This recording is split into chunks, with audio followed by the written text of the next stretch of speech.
Le 19 Allée des Marronniers, c'est ma nouvelle maison, mon nouveau bureau depuis un an maintenant. Des fois, je me demande si j'y passe pas un peu plus de temps que dans ma propre maison. C'est un endroit où j'arrive tous les matins avec le sourire, en me disant que c'est déjà un beau bâtiment, une belle usine, et qui renferme une belle équipe. On est dans des locaux qu'on a dessinés, c'est notre usine, quoi. Et ça, c'est quelque chose de fantastique. Ça représente le siège de l'Armée Rouge, hein. C'est là où tout se pense, tout se dessine, tout se construit. Donc, je regardais ça avec un peu des yeux de gamin avant d'intégrer l'équipe. C'est pas une équipe, c'est une grande famille. Je veux dire, les mécanos, ça fait 11 ans qu'ils nous suivent, les ingénieurs pareil, on a grandi ensemble. C'est une grande partie de ma vie professionnelle, de ma vie personnelle aussi. Il est 7h, Versailles s'éveille. Dans quelques jours, le championnat du monde des rallyes 2012 débutera avec le Monte-Carlo. Dans les ateliers de Citroën Racing, on met la dernière main aux préparatifs d'une saison dont on ne devine pas encore toute l'intensité. L'heure est à l'assemblage des DS3 WRC qui seront confiés aux équipages officiels de la marque. Champions du monde à 8 reprises depuis 2004, Sébastien Loeb et Daniel Helena sont en quête d'une 9e couronne consécutive. Ils sont rejoints par les Finlandais Mikko Hirvonen et Jarmo Lehtinen, leurs plus farouches opposants depuis plusieurs saisons. Une fois les voitures assemblées et essayées sur le petit circuit jouxtant l'usine de Satori, elles sont chargées dans les camions.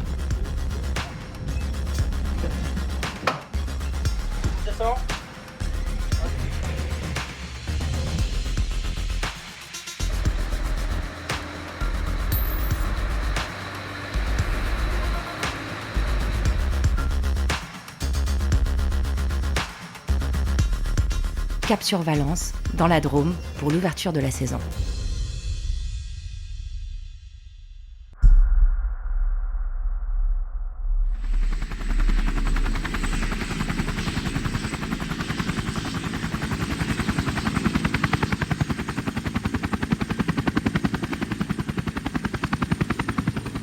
Absent du calendrier du championnat du monde ces 3 dernières années, le rallye Monte-Carlo fait son grand retour. Pour le monégasque Daniel Helena, c'est un juste retour des choses. Si tu veux, c'est le rallye qui a bercé mon enfance. J'ai passé des nuits à écouter à la radio ce qu'on appelait les nuits du Turini avec Bernard Spengler sur RMC. Ensuite, il y a eu la mobilette, donc j'y allais avec la mobilette avec Dong. Après, on y allait avec la voiture, on suivait le Monte-Carlo tout le temps. Et puis ça a été mon premier rallye en championnat du monde, au volant en 97. Donc c'est toute une histoire, c'est l'émotion et c'est mon club aussi qui organise. À Entraigue-sur-Volane, au cœur de la Drôme, on attend également avec impatience le Monte-Carlo. Dans son restaurant, la famille Joigny a préparé des centaines de tartes aux pommes qui seront remises aux concurrents lors de leur passage devant le restaurant. La tradition dure depuis plus de 40 ans. Cette histoire remonte dans les années 66, 67. Et ici est arrivée toute l'équipe alpine avec un certain pilote qui s'appelait Jean-Claude Androuet, qui a été le premier pilote à venir dans le restaurant. Et c'est un garçon qui aimait beaucoup les douceurs, qui aimait la pâtisserie et qui adorait les tartes. Et après, le rallye a commencé à passer devant la remise. Et l'équipe alpine a commencé à s'arrêter pour manger la petite tarte, boire un petit verre d'eau minérale, voir un petit coup de... Pour eux, c'est l'histoire. La remise, c'est leur histoire. C'est pour ça qu'aujourd'hui, j'étais un petit peu ému. Quand Sébastien Loeb et Daniel Helena se présentent au contrôle de passage installé devant la remise, ils peuvent profiter sans remords de ces quelques calories réconfortantes. L'équipe de la DS3 WRC numéro 1 a signé le meilleur temps de la première spéciale. Même si Jari-Matti Latvala pointe un main en tête, Loeb reprend le dessus lorsque le Finlandais part à la faute. Cette 80e édition du Monte-Carlo est conforme à la réputation de l'épreuve. Avec du brouillard, du givre et de la glace au menu, les choix de pneumatiques sont épineux. Dans ces conditions, Loeb, Helena et Citroën Racing utilisent toute leur expérience pour cueillir un nouveau succès en principauté. Dès la première épreuve, on se demande qui peut rivaliser. J'ai toujours aimé démarrer les saisons avec des victoires. C'est vrai que, et ça m'est arrivé souvent, quand c'était le Monte-Carlo, D'ailleurs, le jour où le premier rallye de la saison était la Suède et que j'ai pas gagné, ça y est, c'était déjà la saison de trop. J'avais pas gagné le premier rallye. Qu'est-ce qui s'annonçait? C'était la catastrophe, mais en fait finalement, j'ai juste pas gagné le premier rallye parce que c'était la Suède et que je l'ai pas gagné souvent. Mais oui, c'est vrai que commencer avec une victoire, c'est motivant.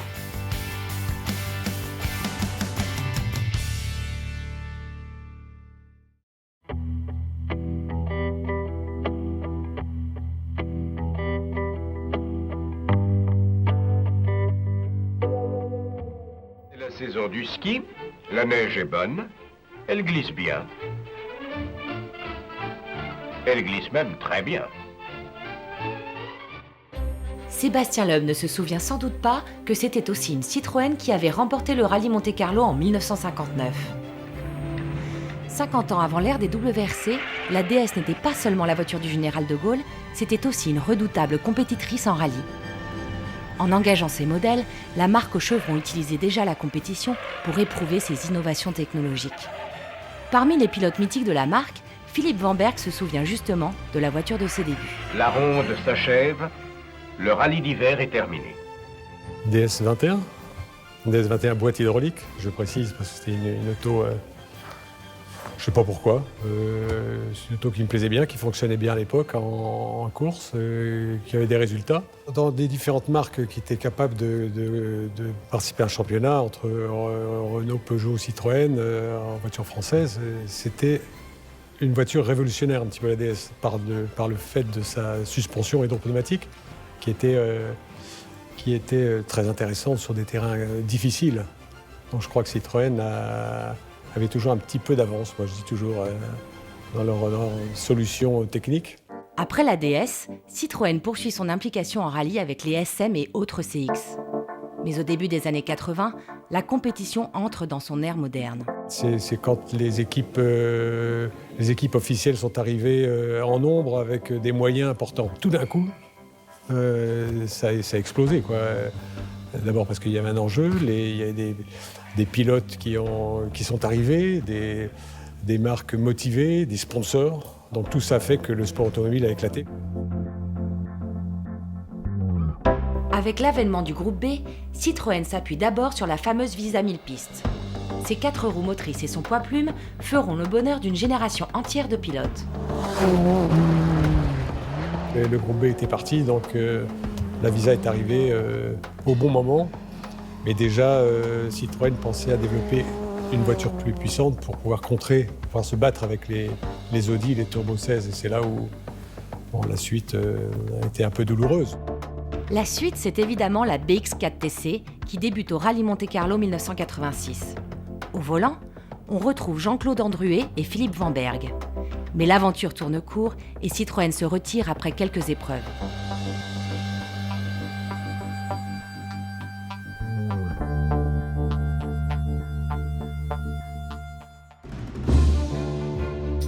La marque fait son grand retour sur la scène internationale en 1990 avec l'engagement de ZX en Rallye Raid. En 1992, Pierre Lartigue remportait son premier grand succès avec Citroën au Paris-Moscou-Pékin. 20 ans après, les souvenirs sont intacts. C'était vraiment une vraie aventure parce que c'était juste après le mur de Berlin, les pays de l'Est, l'ex-URSS commençaient à devenir la Russie. Donc c'était des pays qui commençaient à s'ouvrir. Et ça a été côté humain, c'était exceptionnel. Et grâce à ce rallye Paris-Moscou-Pékin organisé par René Melge, il nous a fait découvrir quelque chose de formidable. La Chine, c'est pareil, jamais on n'aurait pu passer en Chine si on n'était pas passé avec le rallye. Les gens étaient très très sympathiques, les gens étaient encore habillés en Mao, c'était encore la vieille Chine. Par rapport à maintenant, c'est le jour et la nuit. De ce côté-là, c'était une aventure exceptionnelle. Courir pendant un mois, on est parti le 1er septembre, on est arrivé à la fin septembre à Pékin. Tout le monde était fatigué, mais grâce à cette victoire, Citroën a pu continuer. C'était quelque chose d'exceptionnel. Citroën et le Rallye Raid, c'est une histoire qui va durer jusqu'à la fin de la saison 1997. Après 4 victoires au Dakar et 5 titres mondiaux, la marque pouvait se tourner vers de nouveaux défis. Avec la Xara Kit-Car, l'équipe ne tarde pas à se hisser parmi les meilleurs. En 1999, Philippe Bugalski et Jean-Paul Chiaroni remportent le Rallye de Catalogne et le Tour de Corse. Il s'agit du véritable coup d'envoi de l'engagement de Citroën en championnat du monde des rallyes. Avec 2 roues motrices supplémentaires et un turbo, la Xara devient WRC. Et c'est à cette époque qu'un jeune homme timide gagne peu à peu sa place au sein de l'équipe.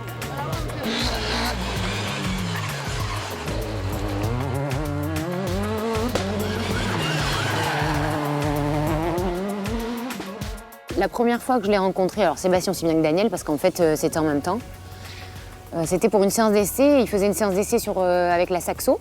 Je les ai rencontrés là, pour la première fois, donc ils étaient très timides. Bon, Daniel un peu moins, hein, on le connaît, il était déjà pas trop timide et il était déjà pas si timide à l'époque. Mais Seb me paraissait très réservé. Alors timide, peut-être que c'était le mot à l'époque et il est devenu réservé avec les années. Où on s'est vraiment rencontrés, je crois, c'est lors d'un San Remo 2001, où il était dans le même hôtel que nous. Et il n'arrêtait pas de nous harceler en question. Il n'arrêtait pas. Et le soir, nous, on avait envie d'aller manger tranquille avec Bug au resto. Et pour être honnête jusqu'au bout, on l'évitait. Parce qu'on disait, il va venir encore manger avec nous, il n'a pas arrêté, il va nous saouler. Donc voilà, mon premier rapport, c'était celui-là. Bien amical, bien sûr. Hein.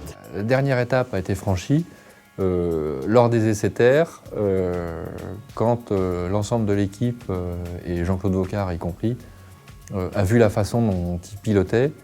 Et là, Jean-Claude a fait le meilleur compliment qu'il pouvait faire à un pilote. D'après lui, c'est quand il a dit à Sébastien « Tu me rappelles Salonen ». C'est-à-dire la pureté dans le geste et dans les trajectoires. Et ça, c'était quand même synonyme d'une grande capacité à faire des choses extraordinaires. Personnellement, le truc qui m'a le plus marqué, c'est le Monte-Carlo 2003, même si avant on s'est rendu compte que Seb il était exceptionnel et qu'il avait un talent incroyable et tout ça. Moi, c'est vraiment ce jour-là où en fait on a dans notre équipe Carlos et Colline.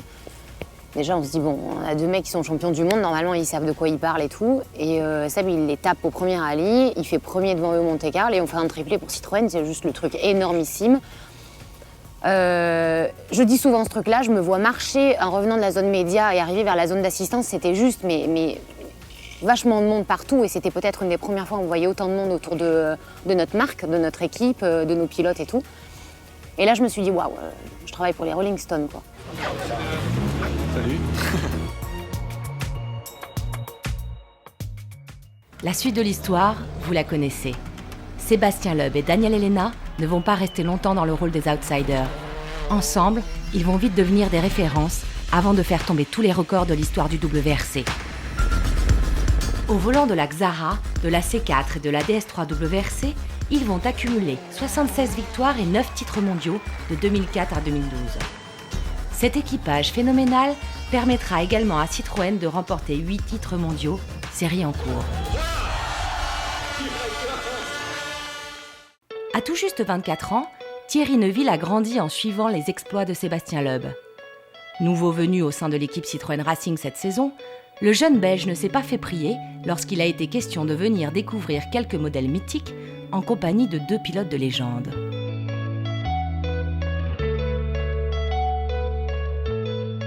Et là, le frein, c'est juste le... Bah, c'est un petit champignon. Ah ouais. Où il y a vraiment une sensibilité. Ça, le ouais, tu touches, c'est...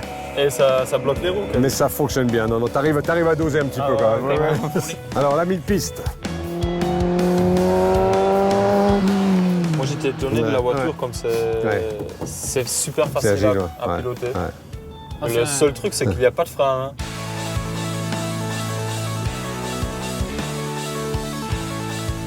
Allez, ta voiture, tiens, celle-là. Ça c'est la tienne. Non, celle-là, cette voiture-là, elle a gagné le Paris-Moscou-Pékin. Et ça a été la dernière course aussi en jaune parce que comme il y avait le tabac, donc depuis cette date-là, après cette course, elles sont devenues rouges les voitures. Ah, c'était fait pour les petits. Ah, je fais 1m80 quand même. Hein. Ah ouais. Et là il y a un frein à main. Ouais. Mais moi je m'en servais pas. À l'arrivée d'une spéciale, il y avait un mariage, c'était en Mongolie chinoise. Et le mari, il était à ma place et moi je suis parti avec la marine. Ah, c'est vrai? Oui. Celle-là, j'ai jamais conduit, moi. Franchement, c'est très très beau. Vous êtes bien installé là, je vois. Juste à ma taille. Tu vois quoi là? Non, mais il faut pas regarder. Non, mais là, sur le goudron, tu. Ici, il y a de la place.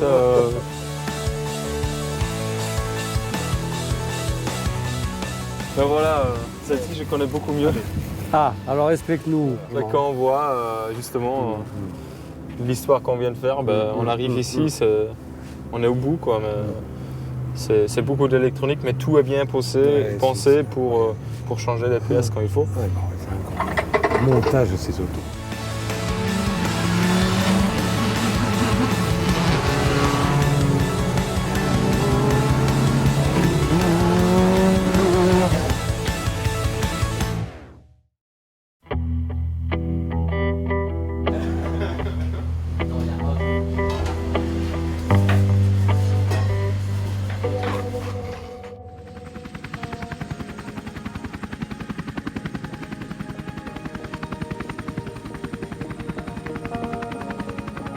Revenons au présent et à la saison 2012 qui se poursuit sur les chemins gelés de la campagne suédoise.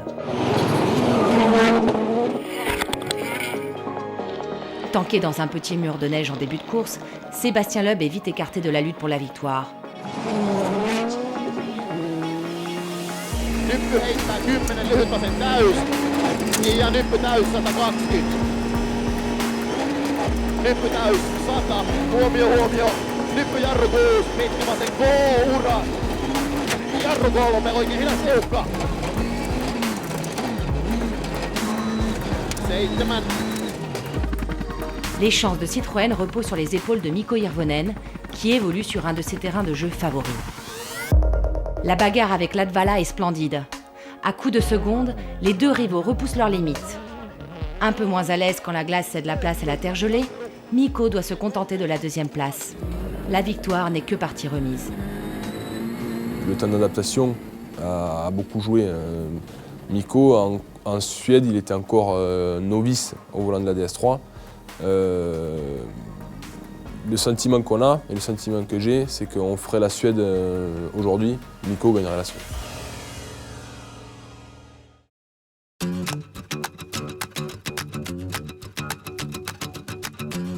Après 2 premières épreuves hivernales, le championnat traverse l'Atlantique pour rejoindre le Mexique.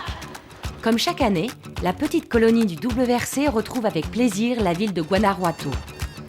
Classée au patrimoine mondial de l'UNESCO, l'ancienne cité minière sert de théâtre au coup d'envoi de l'épreuve. Comme souvent en début de course, Jari-Matti Latvala est à la pointe du combat face au pilote Citroën. Mais lorsque le Finlandais rencontre des problèmes, les DS3 WRC récupèrent les 2 premières places. Malgré la résistance farouche de Mikko, Seb creuse inexorablement l'écart. 1 seconde par-ci, 2 secondes par-là, Loeb démontre qu'il est le plus fort. Samedi midi, Yves Maton décide de figer les positions pour assurer le premier doublé de la saison. Malgré une pointe de frustration bien légitime, Mikko Hirvonen accepte la décision du directeur de Citroën Racing. I knew when I signed that Sebastian is really the man at Citroën. He was 8 times world champion, so I knew that might come in front of me, but I was all the time thinking more in the future. And anyway, the team was new for me, car was new, so I was ready to just to be in the background, so to say, and find my place in the team and find my speed with the car as well. So the main thing for me was to prove that I can be in a good pace and really close to Sebastian. And in a way, if the team has to give us team orders, then for me it proves that okay, I achieved that goal and I was in a good speed. Loeb vainqueur, Hirvonen deuxième, Citroën débute de la meilleure des manières, la longue série de 6 épreuves sur terre.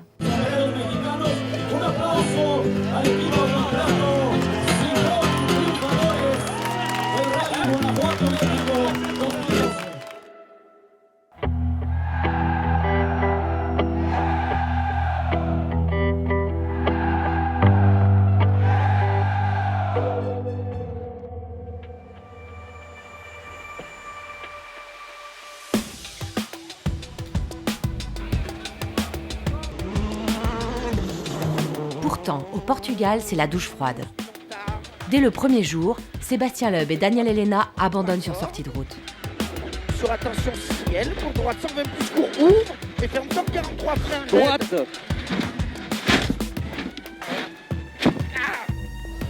Seb et Daniel se sont appropriés tous les records, y compris celui de la fiabilité. Avec moins de 10 sorties de route éliminatoires en 150 rallyes disputés sous les couleurs officielles de Citroën, le duo accepte avec philosophie ces moments frustrants. Aujourd'hui, je suis dans un état d'esprit où je me dis ça fait partie de la course. Voilà, je m'en veux pas éternellement. J'essaie d'oublier rapidement ce qui se passe quand même souvent. Et puis voilà, après, je passe à autre chose. Plus jeune, en début de carrière, quand tu essaies de faire tes preuves et de faire ta place, c'est différent. Aujourd'hui, je sais que voilà, j'en ai pas fait énormément dans ma carrière, ça fait partie de la course. C'est con, hein, quand Daniel me dit à droite et que je pars à gauche de nuit sur un sommet. Après, tu te dis, c'est con quand même, hein, mais bon, après, il faut l'accepter, quoi. Copieusement arrosé, ce rallye du Portugal est marqué par d'innombrables sorties de route. Dans ces moments où il faut avant tout savoir rester sur la route, la fiabilité de Mikko Hirvonen et Jarmo Lehtinen fait merveille. Les Finlandais passent sur le podium en vainqueurs pour le plus grand bonheur de toute l'équipe.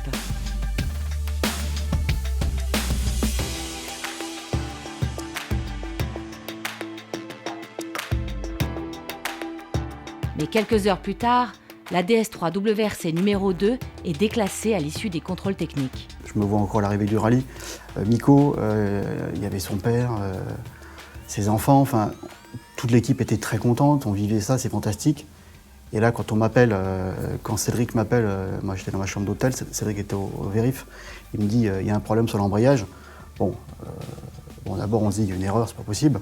Quand on réalise qu'il y a vraiment un problème, rapidement, compte tenu de la pièce et du type d'homologation, j'ai tout de suite vu qu'on allait avoir un gros problème. Ce moment de, j'appelle ça de honte, quoi, en fait, il est quand même rapidement dépassé par l'envie que ça n'arrive plus, la réaction. Tout le monde, effectivement, est prêt à se remettre en cause. C'est positif, quoi. Donc, on a quand même su surpasser ce point assez rapidement. D'autant que, dès la course suivante, on a gagné. Donc bon, ça nous a aidés aussi, quoi. Ils auraient eu de bonnes raisons d'être en colère. Mais en grands gentlemen qu'ils sont, Mikko et Jarmo se sont montrés totalement solidaires de leur nouvelle famille. We know that this is a team sport and we can do a mistake. Mechanic can do a mistake in a service.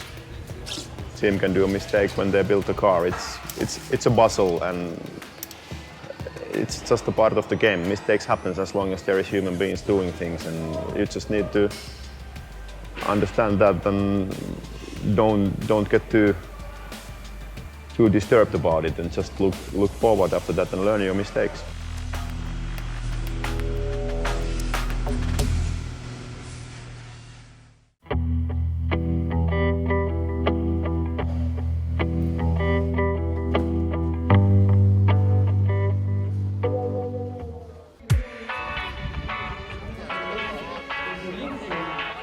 Avant de rejoindre la province de Cordoba pour disputer le rallye d'Argentine, les équipages Citroën font étape à Buenos Aires pour quelques jours.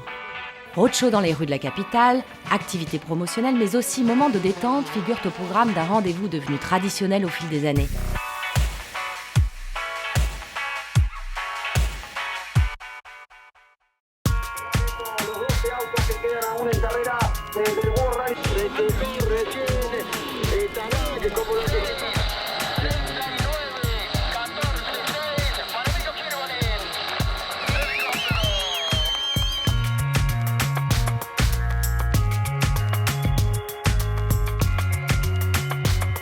Le rallye débute sur un rythme très élevé.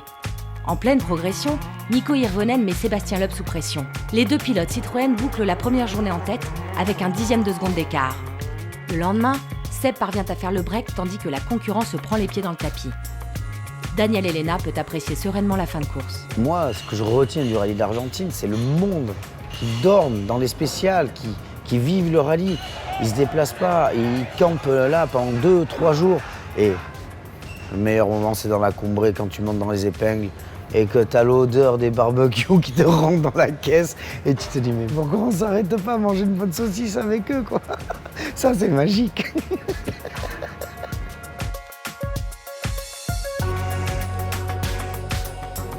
Après ce doublé des Rouges, le WRC revient en Europe pour le rallye de l'Acropole. La première journée de course est passionnante, avec Loeb, Latvala, Hirvonen et Solberg qui se battent à coups de seconde sur les chemins de terre grecque. La deuxième étape élimine Jari-Matti Latvala de la course à la victoire, mais Peter Solberg maintient la pression sur Sébastien Loeb. Le dimanche, c'est au tour du Norvégien d'abdiquer après avoir arraché une roue. Mais en rallye plus qu'ailleurs, rien n'est jamais terminé avant la ligne d'arrivée. L'adrénaline monte d'un coup dans le clan Citroën quand la DS3 numéro 1 est signalée arrêtée à quelques kilomètres de l'arrivée. Victime d'une crevaison, Sébastien Loeb et Daniel Elena réussissent l'exploit de conserver la tête en changeant la roue en à peine plus d'une minute. Moi, je sors de la voiture, je prends la péteuse, je vais à la roue, j'enlève les écrous, lui sort de la voiture, il va au coffre, il prend le cric, il me le jette et il prend la roue de secours et puis voilà. Donc c'est pas très compliqué. Après, c'est juste une histoire d'organisation, aussi de préparation par l'équipe quand même, parce qu'il y a des voitures où la roue de secours elle est dans le coffre et le cric est dans la porte et machin, et il faut tout ouvrir de partout. Chez nous, ça a été réfléchi pour le faire le plus vite possible. À l'arrivée, Seb et Daniel remportent donc la victoire, 40 secondes devant leurs équipiers. La première partie de la saison s'achève en Nouvelle-Zélande. Après un voyage de près de 20 000 km, il faut habituer les organismes au décalage horaire. Mikko Hirvonen et Thierry Neuville ont une méthode bien à eux.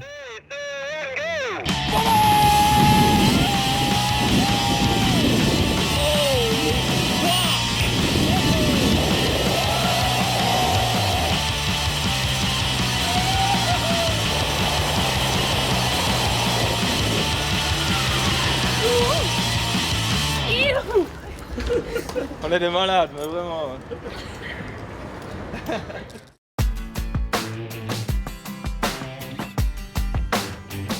Place ensuite à la course, sur ce qui est sans doute le plus beau terrain de jeu au monde. En juin, c'est l'hiver aux antipodes. Effectués en fonction des conditions climatiques, les choix de pneumatiques sont cruciaux. Citroën retient les bonnes options pour le début de la course. Mikko Hirvonen prend la tête devant Sébastien Loeb. Mais Seb attaque et reprend le dessus dans la toute dernière spéciale du jour. Les deux pilotes Citroën vont avoir la possibilité de se battre tout au long de la deuxième étape. Loeb reste en tête, sans parvenir à creuser l'écart sur Hirvonen. Derrière, les rangs des adversaires sont décimés et le troisième est relégué à 1 minute et demie. Yves Maton demande alors à ses pilotes d'assurer le doublé. C'était important de les laisser rouler, déjà que Mikko ne se dise pas que chaque fois qu'on a de l'avance et que Seb repasse devant lui d'office, la spéciale d'après, c'est fini. Je pense que c'était important aussi pour faire les spéciales rapides ici, pour préparer la Finlande, pour qu'il soit super bien pour la Finlande. Comme je vous l'ai dit à Satori, gardez-le pour vous. Si ça se passe bien et que ça continue comme ça d'ici demain soir, en Finlande, quoi qu'il arrive, il n'y aura pas de consigne de course. Après les 7 premiers rallyes, le bilan est éloquent. Vainqueur à 5 reprises, Sébastien Loeb caracole en tête du championnat du monde. Mais ce n'est pas suffisant pour qu'il s'autorise à relâcher la pression. Moi, je me dis jamais il est dans la poche parce que je doute toujours. Je suis jamais. Et le rallye, quand même, c'est vrai que ça sourit souvent et qu'on n'a pas du tout à se plaindre à ce niveau-là. Mais quand tu vois tout ce qui est mis en place et tout ce qui doit être réuni pour gagner un rallye, tu ne peux pas arriver sur un rallye en disant voilà, on va encore le gagner, le championnat s'est bouclé, etc. Tu n'es jamais à l'abri de quelque chose. Mais c'est vrai qu'on était dans une période où tout allait bien, on était en confiance, on avait repris confiance dans la voiture sur la terre parce qu'en début de saison, on est quand même passé par une période de doute. L'auto n'était pas au mieux, donc on a commencé à réagir un petit peu en changeant des petits points de setup en Argentine, qu'on a confirmé ensuite en Grèce. C'est un ensemble de petites choses, ça n'a pas été des grosses révolutions, mais la voiture a réussi à faire un bond en perfo. Et donc là, on a à nouveau pris de l'oxygène en termes de vitesse pure, et les doublés, on les faisait à la régulière.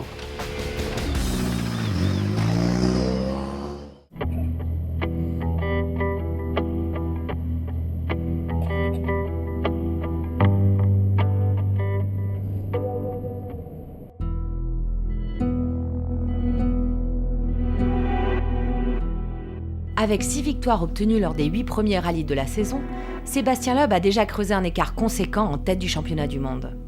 Depuis des années, une question obsède tous les passionnés. Qu'est-ce qui le rend si fort ?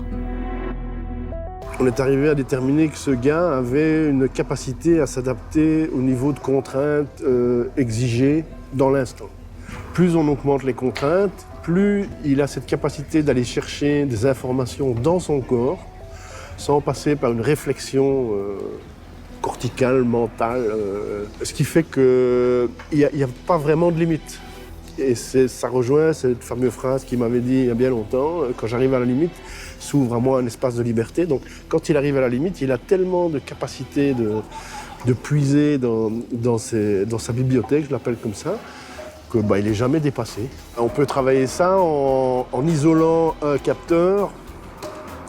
Par exemple, si on parle de l'anticipation, à travers la vision, on peut travailler ça avec des systèmes de diodes qu'il faut éteindre, qui sont devant, derrière, et on crée, en fait, on peut le faire avec n'importe quoi. Hein.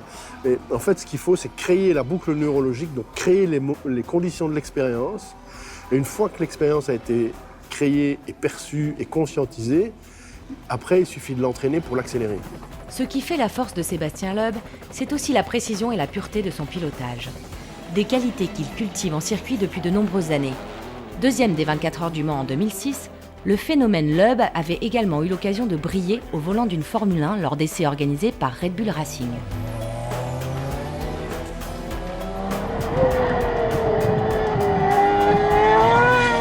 Coïncidence ou pas, tous les pilotes de pointe du WRC s'entraînent désormais sur circuit pour tenter de rivaliser avec le maître sur les rallyes asphalte comme l'Allemagne, la France ou la Catalogne.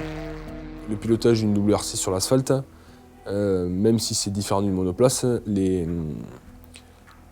habitudes, les réflexes, les automatismes sont les mêmes. Et la théorie, rien de mieux que d'aller la bosser sur circuit parce que ça accentue les défauts, ça va exacerber toutes les qualités d'un pilote. Donc à partir de toutes ces données qu'on peut récolter en circuit, on arrive à dupliquer ça sur un rallye et de faire progresser le pilote. Je pense que d'un point de vue perso sur le cas Miko, ça lui a vraiment servi. C'est facile de mettre le doigt sur des problèmes avec des acquisitions de données sur circuit parce que c'est répétable. On a des outils de travail qui sont différents forcément d'un rallye où c'est que même sur une séance d'essai, les conditions varient beaucoup plus, une spéciale est beaucoup plus longue, il n'y a pas de virages les mêmes. Là, quand tu passes 50 fois la même journée sur le même virage, tu arrives facilement à jauger ton évolution. Donc c'est l'intérêt, il est là, et puis j'espère quand même on renouvellera cette expérience parce que ça lui servira forcément.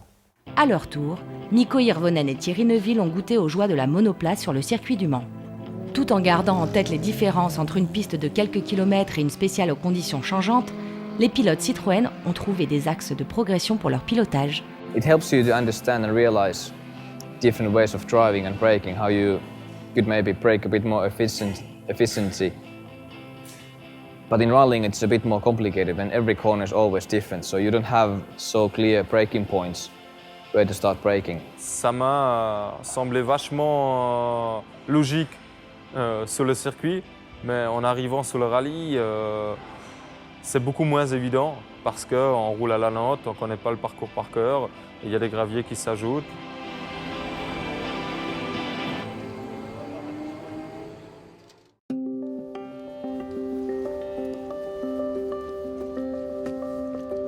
Même si dans ma tête je ne peux pas y croire et que je veux me battre contre ça, c'est que Seb il veut arrêter.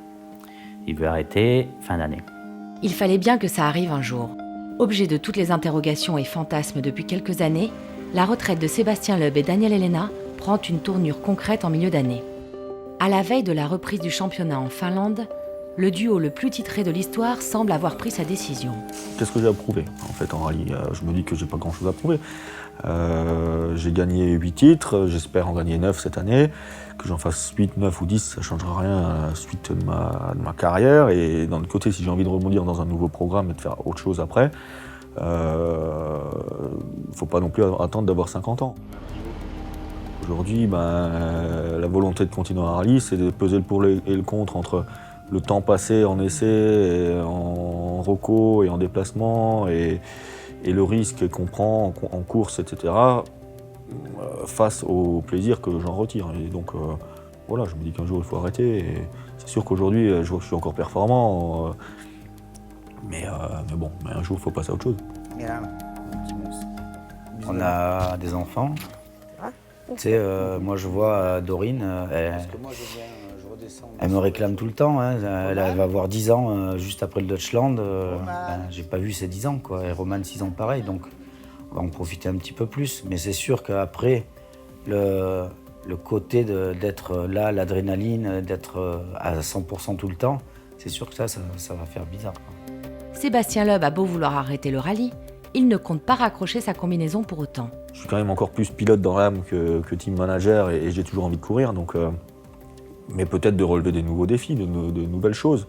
Même si c'est pas la même ampleur que le championnat du monde des rallyes,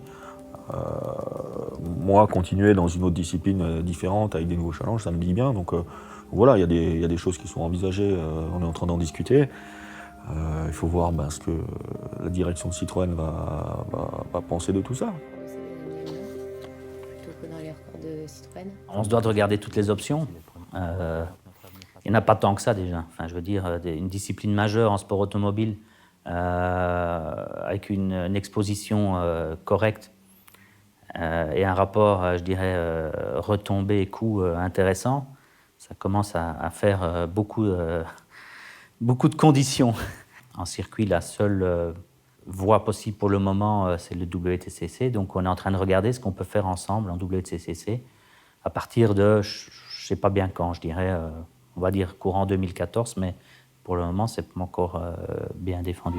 Dans le même temps, Citroën Racing se doit de sécuriser son avenir grâce à l'apport de sponsors. Débuté avec l'engagement d'une DS3 WRC pour Nasser Al-Attiyah, le partenariat avec le Qatar devait déboucher sur une visibilité plus conséquente à partir de 2013. Mais à ce stade de la saison, les négociations vont bon train avec une autre entité. Je dirais qu'Abu Dhabi a été le plus rapide, puisque, je dirais, entre le rallye de l'Acropole et maintenant, j'ai un papier issu d'Abu Dhabi, avec une somme dessus, je dirais, assez conséquente, des conditions claires, nettes.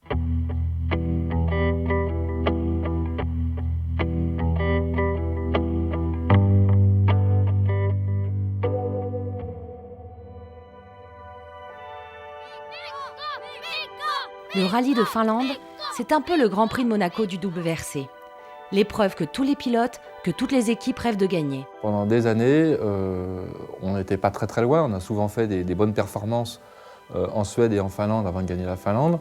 Mais il nous manquait toujours la petite chose qui faisait que tu réussissais à gagner. On a compris enfin ce qu'il fallait pour faire une bonne voiture gagnante en Finlande en 2008 à l'issue de nos erreurs de 2007. Victorieux en 2008 et 2011, Sébastien Loeb ne craint plus personne sur ce terrain si particulier.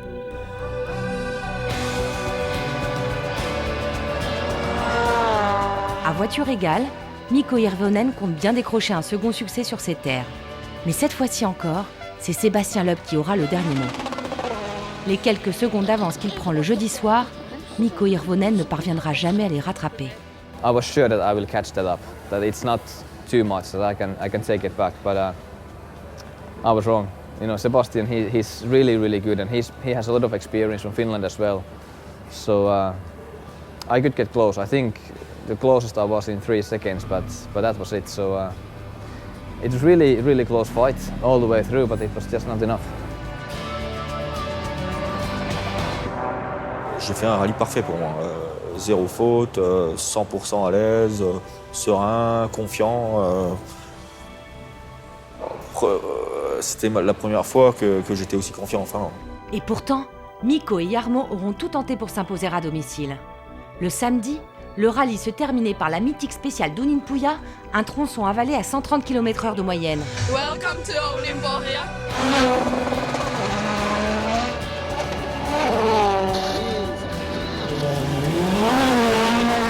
There is no words. It's when things happens like those both Uninpuja stages, they were almost like perfect stages from both Mikko and myself, and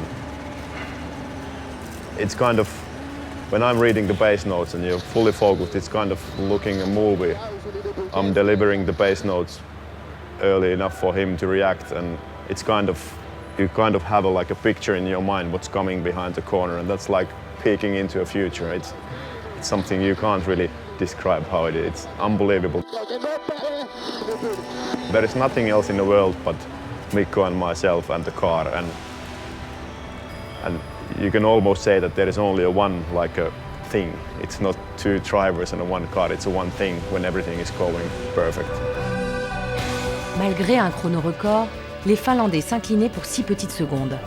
Mais il s'agissait bien d'un 4e doublé pour l'équipe, le premier obtenu sur ce rallye mythique.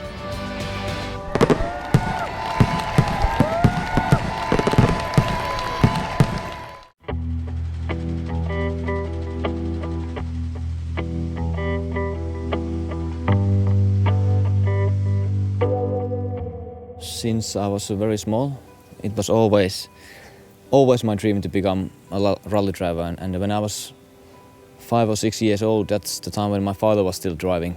And he just did some national rallies in Finland, and ever since I wanted to be a rally driver myself. First time I drove, I was only 5, so very small, and we just had lots of pillows behind my back and in the seat that I could reach the pedals. And I started with my mom's Fiat in the frozen lake, and that's the first time I drove and tried a car. Le rallye, c'est une passion qui habite Mikko Hirvonen depuis toujours. Mais il est loin d'être le seul en Finlande. Ice hockey is maybe the biggest sport in Finland, which all the boys they play in some part of their lives, and then motorsport is maybe the second. And a lot of my friends on similar age or year older, they were interested in cars, and we had a group of people, friends, who I always used to race in a frozen lake. So 15 was the age I could take part of rallycross, in like junior rallycross in Finland. That was when I started competing.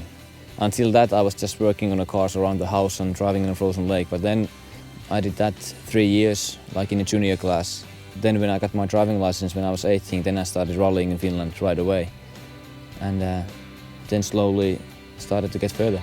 Les Finlandais ne sont pas seulement passionnés de rallye, ils sont aussi très solidaires lorsqu'il s'agit de pousser l'un des leurs vers le plus haut niveau.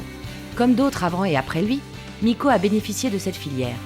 2001, I was doing Finnish Championship, and that was my second year in the Finnish Championship, and we were fighting for the title until the last stage, and in the end got a puncture and we became second, surprisingly.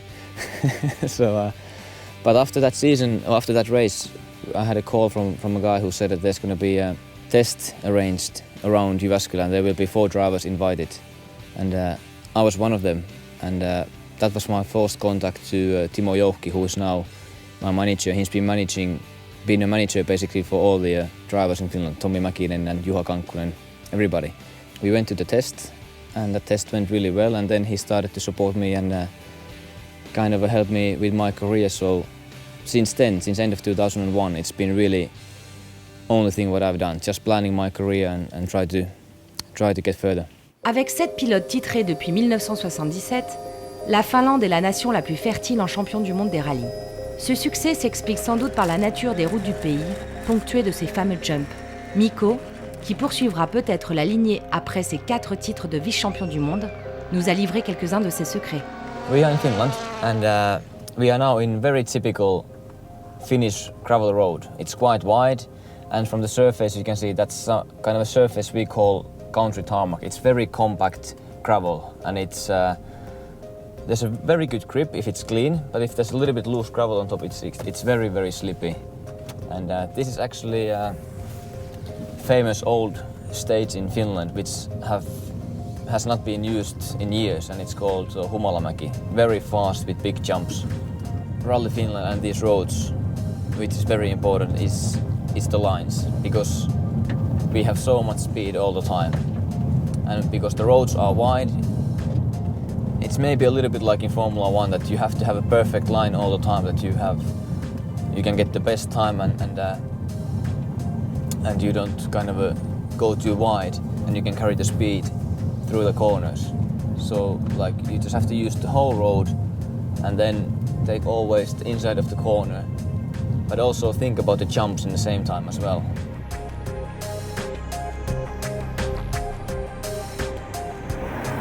shape of the jump or of the crest, you know, it can kick the car differently up in the air as well. So if it's very sharp, obviously the car will kick a little bit and it will jump higher. But if it's just very, very kind of a long slope, then maybe the car just goes a little bit light, but it depends how fast you are going over the jump. And that's the tricky part sometimes, because in the recce we can only do 80 kph. But because the roads are so fast, in the rally we come here with 150 or 180 kph, and the jump can be really massive. Sometimes you need to turn the car before the jump, so that you are kind of some places you can jump over the inside ditch. You fly sideways over the ditch and land in a perfect line on the road. In one sense, it's natural. This is the roads we use to kind of when we do rallies in Finland. But okay, Sebastian was really fast in Rally Finland as well, so the more you come here, the more you get experience as well. And it's not only the Finns anymore who are fast in these roads, but maybe in some new stages, maybe sometimes we have a small advantage if there's lots of jumps and it's very technical. And for me, that's the best feeling when you are just in the air with the rally car going sideways. It is, yeah. I prefer it.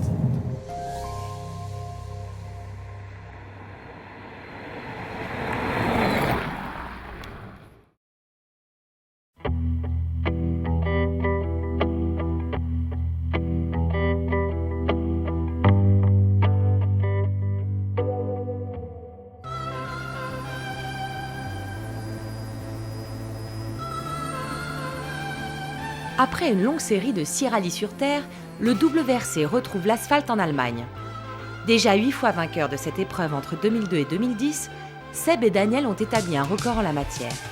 C'est dire s'ils font figure de favoris. Comme souvent cette saison, une météo instable et des choix de pneumatiques cornéliens viennent pimenter la course. Pas de quoi déstabiliser la machine à gagner, en tête de la première à la dernière spéciale.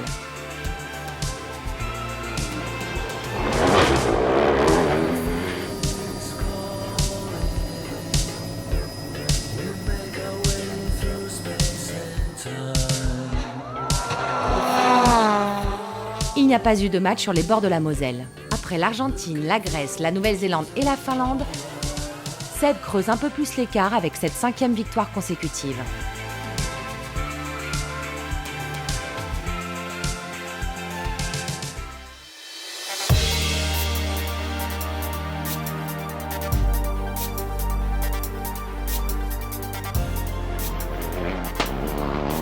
Cap ensuite sur le pays de Galles pour le rallye de Grande-Bretagne. Sur un terrain extrêmement glissant, les DS3 WRC souffrent face à leur rival.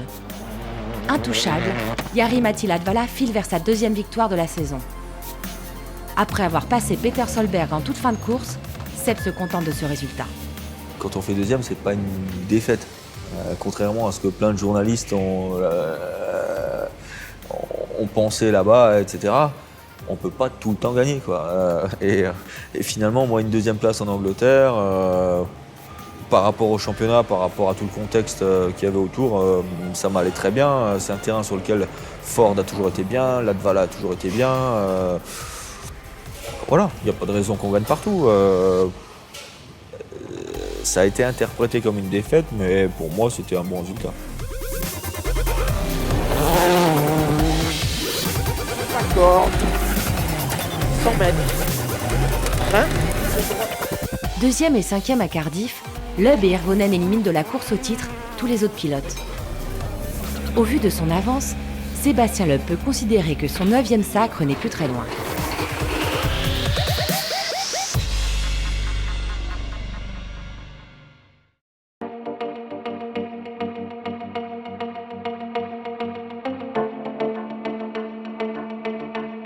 Esquissé au mois de juin, le futur de Citroën Racing et de Sébastien Loeb s'est précisé au cours de l'été. Il y a 2 aspects. Il y a le premier aspect qui est la confirmation du partenariat avec Abu Dhabi. Et donc Abu Dhabi nous permet de continuer notre programme en WRC et de pérenniser l'investissement qu'on a eu sur les 10 dernières années en WRC.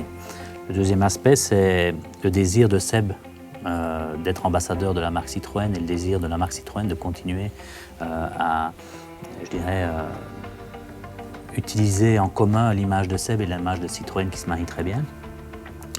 Et ce qui paraît évident, c'est que Seb veut faire du circuit et que pour la marque, un investissement en WTCC peut avoir un intérêt parce que 50% des retombées du WTCC sont en dehors de l'Europe et entre autres sur des marchés qui sont intéressants pour la marque à terme.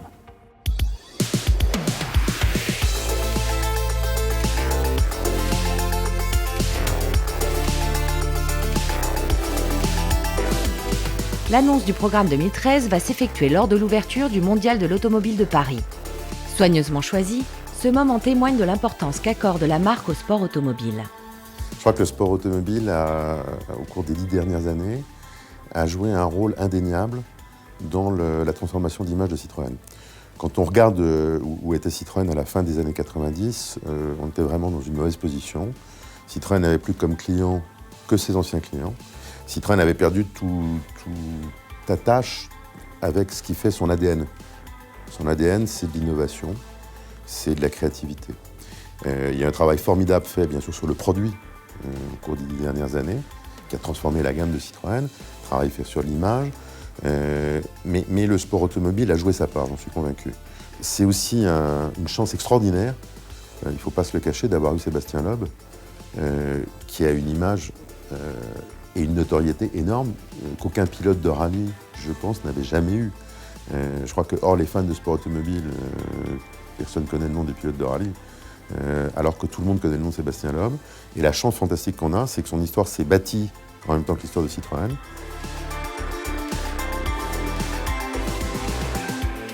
Et cette histoire est loin d'être terminée. À quelques minutes d'une annonce qui va surprendre la plupart des observateurs, Sébastien Loeb ne cache pas son excitation.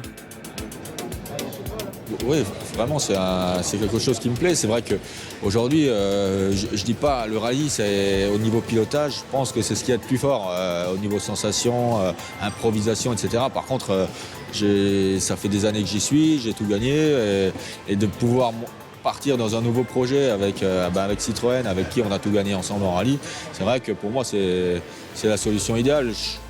J'ai d'un côté envie de calmer et d'arrêter le rallye, et d'un autre côté, j'ai pas envie de me retrouver retraité. Donc c'est un nouveau challenge, c'est un autre style de pilotage où j'aurai beaucoup de choses à apprendre, Citroën aussi, mais voilà, c'est vrai que c'est excitant d'avoir un nouveau défi comme ça. Avec un avenir tracé, Sébastien Loeb et Citroën Racing vont pouvoir se focaliser sur le week-end le plus important de l'année.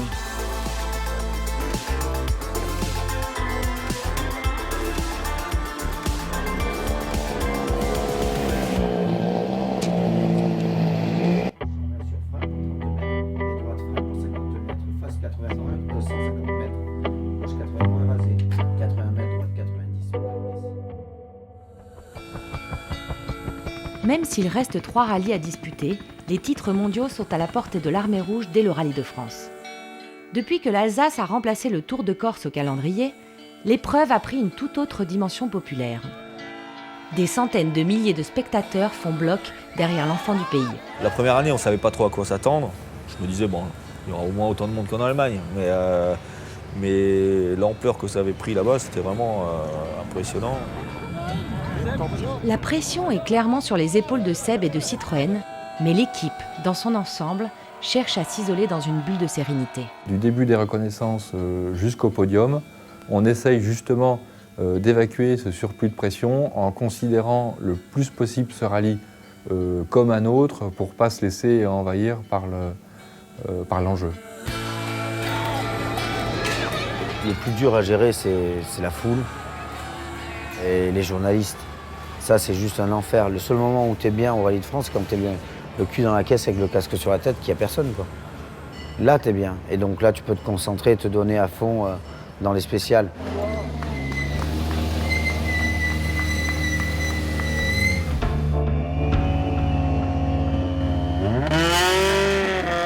Au volant avec le casque sur la tête, Seb est souverain. Porté par son public, il prend la course en main dès les premières spéciales. Après, c'était un rallye assez simple, à part la dernière journée où il a plu, où c'était des conditions un peu, pas apocalyptiques, mais par rapport à nos pneus, oui. Mais on avait suffisamment d'avance pour pouvoir gérer. À l'arme gauche encore. Pendant que Seb et Daniel s'assuraient de la victoire, Thierry Neuville et Nicolas Gilsoul s'illustraient en alignant les meilleurs temps. Démontrant une impressionnante pointe de vitesse sur des terrains aussi difficiles que la Nouvelle-Zélande ou la Finlande, l'équipage belge avait aussi connu un manque de réussite chronique. En Alsace, rien ne venait arrêter leur progression et ils décrochaient la 4e place derrière Mikko et Jarmo. Cela restera leur meilleur résultat de la saison. Le Rallye de France m'a réussi parce que j'avais déjà participé en 2010, donc je connaissais un petit peu le parcours. J'avais super bien préparé, c'est du asphalte où je me sens beaucoup mieux à l'aise que sur la terre. Et surtout, c'était des conditions délicates, comme on les connaît un peu sur les routes en Belgique. Comme ma première saison, c'était en championnat de Belgique, j'ai appris à freiner tard dans la boue et tourner propre et réaccélérer vite. La tension se relâchait quand la DS3 WRC numéro 1 coupait la ligne d'arrivée en vainqueur.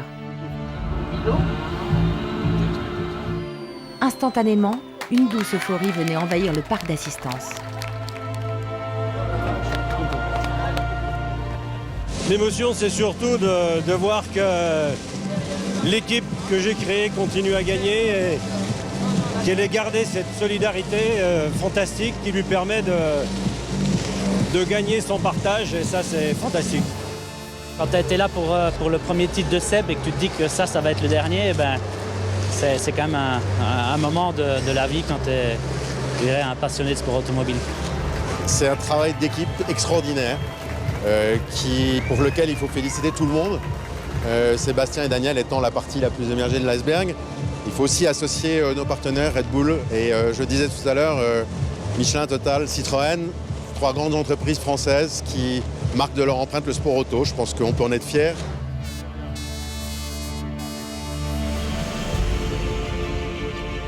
Puis toute l'équipe prenait la direction du podium. Un podium sur lequel ils étaient accueillis comme de véritables rockstars. Bon, les podiums, ils sont ce qu'ils sont. Des fois, il y a une belle ambiance, comme ça peut être le cas au Mexique, par exemple, où c'est un beau podium. En Allemagne. Après, il y a des trucs, on a vécu des podiums au RAC, dans un champ de boue avec 12 personnes. Hein. Donc là, d'arriver dans le Zénith avec, je sais pas, 6000 personnes, ou je sais pas combien il y avait, mais en tout cas, énormément de monde, c'était émouvant, justement, de vivre ça, de voir tous ces gens qui sont là, qui t'encouragent. C'est des moments émouvants.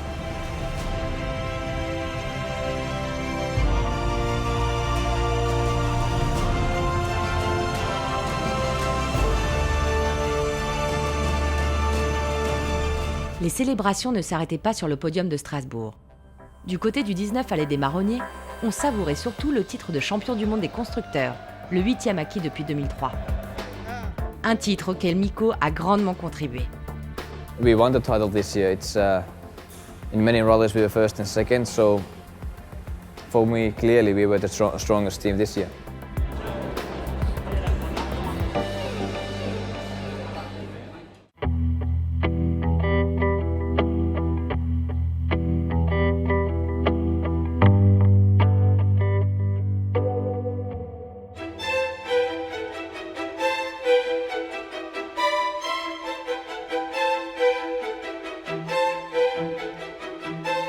Les titres sont joués, les objectifs sont atteints et c'est sans pression que les pilotes abordent le rallye de Sardaigne. Sans pression, cela ne signifie pas qu'ils vont rouler le coude à la portière.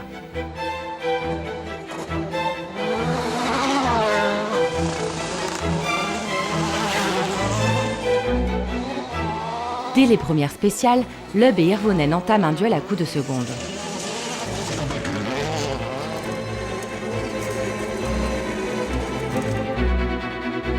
Au début de la deuxième journée, Seb abandonne après être parti à la faute. En droite, sans même plus longtemps. Attention. La direction s'est bloquée. Complètement. Ok, vas-y. Voilà, terminé.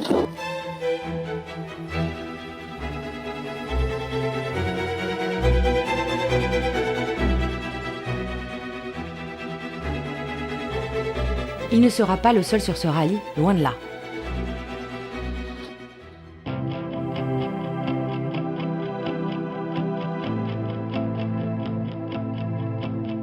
Le vendredi soir, Mikko se retrouve leader avec plus d'1 minute d'avance sur le deuxième. Une situation confortable qui a un air de déjà-vu. Ça ressemblait à s'y méprendre à une photocopie du Portugal, donc on appréhendait un petit peu la fin, puisqu'on savait ce qui s'était passé, même s'il n'y avait aucune raison, mais forcément tu y penses. Je mettrais quand même un bémol par rapport à ça, c'est que le Portugal, Mikko l'a gagné parce que ses candidats se sont éliminés. Mikko n'aurait certainement pas été en mesure à la régulière de gagner le Portugal, ce qui est complètement faux en Sardaigne. Comme à leur habitude, Mikko et Jarmo ne craquent pas. Ils passent au travers de tous les pièges et décrochent enfin leur première vraie victoire avec Citroën.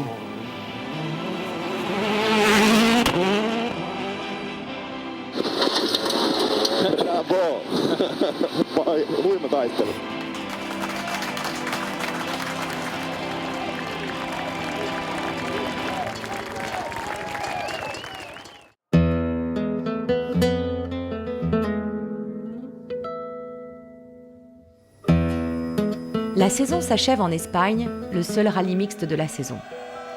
Disputée sur la terre, la première étape est complètement folle. Les spéciales ont été détrempées par les orages tombés au cours de la nuit et le pilotage s'apparente à de la survie.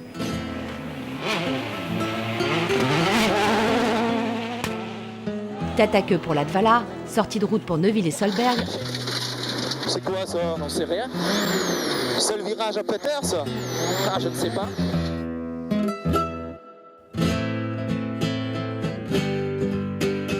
Problème technique pour Sordo. Une à une, les têtes d'affiche sont éliminées de la lutte pour la victoire. Prudents, les pilotes Citroën sont toujours en course pendant que Mats Osberg mène les débats.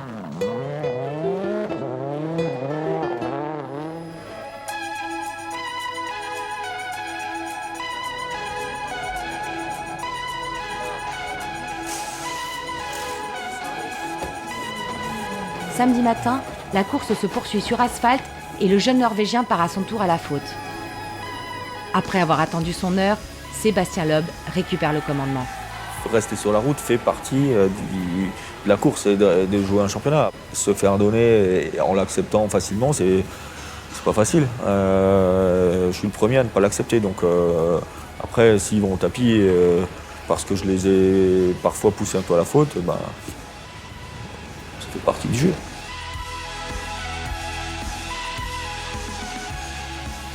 Neuvième victoire pour Loeb, 10e podium pour Hirvonen, la saison s'achève en apothéose pour l'Armée Rouge, qui réalise pour la première fois de son histoire un doublé au championnat du monde pilote. Je dirais encore un grand merci, ça a été encore une super course, bien difficile, mais une voiture top comme d'hab, donc rien à dire, et je pense que ça fait plaisir en tout cas pour nous, et je pense pour vous aussi qu'on finisse la saison comme ça, et notre carrière quasiment aussi, donc c'est encore un grand merci pour tout à tout le monde, et puis on arrive à tout de suite.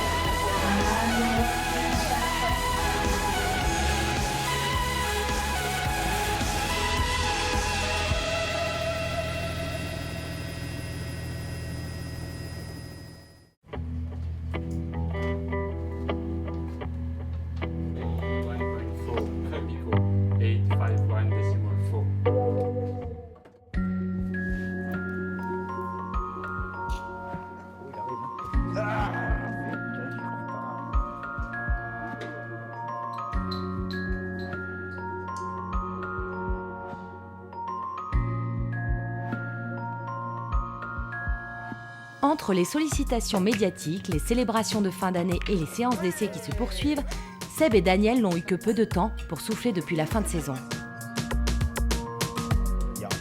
Installés à quelques kilomètres l'une de l'autre, les tribus Loeb et Elena ne perdent jamais l'occasion de passer un moment de convivialité. La salle de jeu préférée de Seb, c'est son garage, où il entrepose ses jouets à moteur. L'antre de Daniel, c'est le bureau où sont archivés d'innombrables cahiers de notes, témoins des milliers de kilomètres parcourus aux quatre coins du monde. Et puis vient toujours le moment de repartir vers de nouvelles aventures. Ce soir-là, le duo quitte Genève pour mettre le cap sur le Portugal. À 30 000 pieds d'altitude, Seb et Daniel se souviennent des 15 ans qui viennent de s'écouler. On a tout connu ensemble, des galères du début, où je disais tout à l'heure en rigolant, notre première maison c'était notre mulet, quoi, quand on dormait dans notre 205. Je me souviens qu'on traversait toute la France pour aller faire les rallyes. Il y en avait un qui conduisait, l'autre qui dormait dans le coffre avec des Mickey sur la tête, sur les sacs. On se rend compte qu'on a fait plein de choses, qu'il y a plein de choses qui se sont passées dans les 10 dernières années. D'un autre côté, d'être passé du stade du jeune qui arrive au stade du pré-retraité, on n'a pas l'impression, nous, d'avoir changé. Pour nous, on a fait la même chose. Regarde, t'as la barbe blanche. Ouais, mais quelque part, ça, on l'a pas vu passer, quoi. Il n'y a jamais de temps mort. Donc c'est ça où on ne se rend pas compte. Il n'y a pas un gros break comme en Formule 1 de 3-4 mois, ça on ne l'a jamais connu. Après il y a cette complicité, cette amitié qui s'est nouée. Donc si tu veux, on a tout bravé ensemble, du meilleur au pire, on a toujours passé les caps ensemble et je pense que ça a fait notre force. Et c'est surtout que voilà, si on a quelque chose à se dire, on se le dit de suite. Ça fait 15 ans qu'on vit dans 3 mètres carrés. Au cours de ces années passées dans l'habitacle d'une voiture de course, ils ont battu tous les records au point de mettre une génération entière de pilotes à la retraite. On a eu l'époque où il y avait tous les champions du monde. Ok, on n'a pas été champion du monde à cette époque-là, mais on s'est quand même battus jusqu'à fin 2003 où on a perdu pour 1 point. On les a tous battus, sauf Peter qui a été titré cette année-là. Après, il y a eu Marcus. Après, on a eu Solberg. On a eu Irvo. Et à chaque fois... Carlos, Kevin qui était là, Makinen à l'époque. Le seul truc, c'est qu'à un moment donné, il pétait un plomb. À un moment donné de la saison, il se mettait à faire des fautes. Il y a des années où on a gagné des championnats, ou parce qu'on était régulier et on savait apprécier, savoir finir 3e, 2e meilleur rallye plutôt que d'aller chercher une victoire. Tout dépend où tu situes les 100%. En fait, finalement, est-ce que 100% ça veut dire que tu commences à prendre des risques ou 100% ça veut dire d'être à 100% en étant sûr de ne pas sortir de la route? Ça, j'y suis tout le temps. Après, tu peux aller un peu au-dessus. Pour moi 100% c'est d'être à bloc partout, mais quand je me sens bien dans la caisse et que j'ai pas l'impression d'en rajouter. Après, tu peux en rajouter un peu par moment, mais là, tu commences à rentrer dans la phase prise de risque. C'est ce que... ça m'arrive d'y aller, mais pas souvent.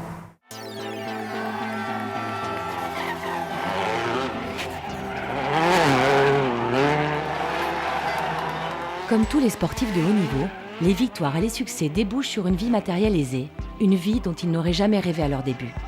Mais l'essentiel est sans doute ailleurs. Partant d'où je partais et être arrivé à ça, c'est sûr que on l'aurait jamais imaginé. Et tu te dis, ouais, c'est... Moi, je me dis toujours, il y a une part de chance. Pourquoi c'est tombé sur moi? Parce que, quelque part, c'est mon talent, la chance d'avoir ce talent qui m'a emmené là, quoi. Plus les bons contacts, les bonnes opportunités que j'ai pu saisir et le travail qu'il y a eu avec. Mais la base de tout, c'est un talent qui m'a été donné. Pourquoi moi? On a quand même la chance aussi par rapport aux gens qui travaillent tous les jours à l'usine ou au bureau ou n'importe.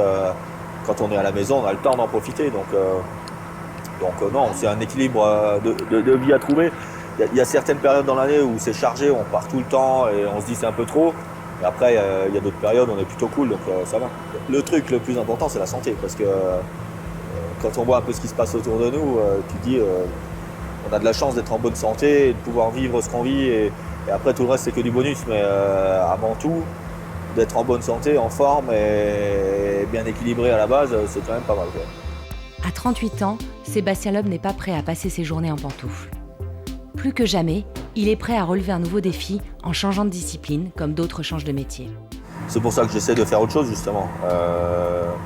Un nouveau centre d'intérêt, un truc nouveau, un nouveau défi, où je sais que je vais partir de plus bas et qu'il va falloir essayer d'évoluer, de progresser pour arriver au top niveau, que j'espère atteindre un jour, mais j'en sais rien. Mais au moins, ça fait un défi. Je sais que je vais devoir me remettre en question, que je vais arriver plus comme le jeune, même si je ne suis pas forcément jeune, mais bon, par rapport à certains anciens, je suis quand même jeune. Et comme le jeune qui est là pour apprendre et pour essayer d'évoluer, donc c'est ça qui me plaît. Mais avant cela, il faut continuer à travailler, à préparer le championnat du monde des rallyes 2013. Sur les chemins de terre de l'Algarve, Seb et Daniel alignent les kilomètres pour tester de nouvelles évolutions sur la DS3 WRC. Un travail de l'ombre, mais pourtant essentiel dans la construction des victoires et des titres. Dans quelques jours, une nouvelle saison débutera au Monte-Carlo. Du côté du 19 Allée des Marronniers, on est déjà prêt pour un nouveau tour du monde.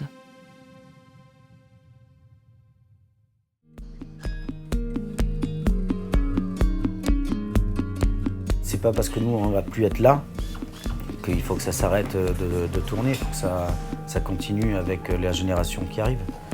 Et moi ce que je peux dire c'est continuez comme vous êtes. Vous êtes la meilleure équipe du monde, vous êtes une armée, l'armée rouge.